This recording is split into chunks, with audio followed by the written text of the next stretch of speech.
It is wonderful when a person comes up with a question about the future. I'll share with you the story of one of my students. This is a masterpiece case because, as usual regarding such cases, the future can be very unpredictable. As you know, we have such a problem in our lives that some women cannot conceive a child. Many people face infertility in varying degrees. Even after treatment, a lot of future parents are forced to keep visiting a doctor. For those patients whose treatment has no effect, such a medical innovation as artificial insemination is offered. The fact is that when the fertilization of an egg does not take place in the mother's body, it is not an act of love between two people. This is a medical procedure that is done by two specialists in a laboratory where a cell is taken.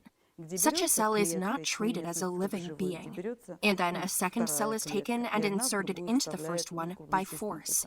There is no soul, no power in such a process. Still, the spirit enters there, and the child born from such conception will have a soul. But what kind of soul will it be? The soul of such a child won't have the potential for compassion and development at all. Imagine such a child born in your family. He lives, he is alive, he eats, he drinks, he goes to school, and maybe even studies well. But he is not compassionate, and he does not want to make improvements on himself. That is, he does not want to evolve.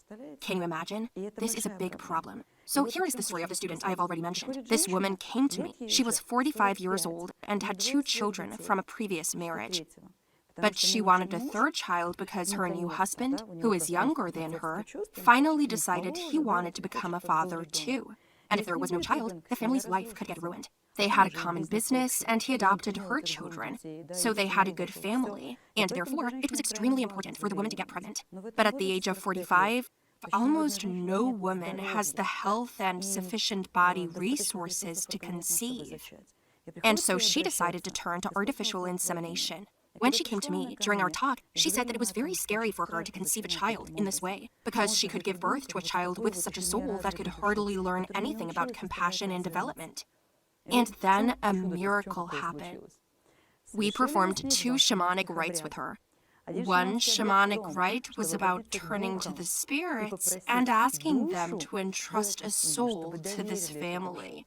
And the second shamanic ritual was held at the moment when the doctors were just performing the process of fertilization of one cell taken from the mother and another cell taken from the father in the laboratory.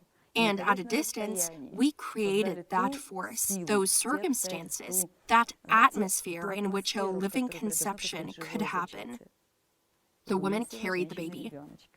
Her talented baby was born, and he is developing quite well. All relatives call him an angel. The family is happy. The little angel is growing. That's a little miracle, isn't it?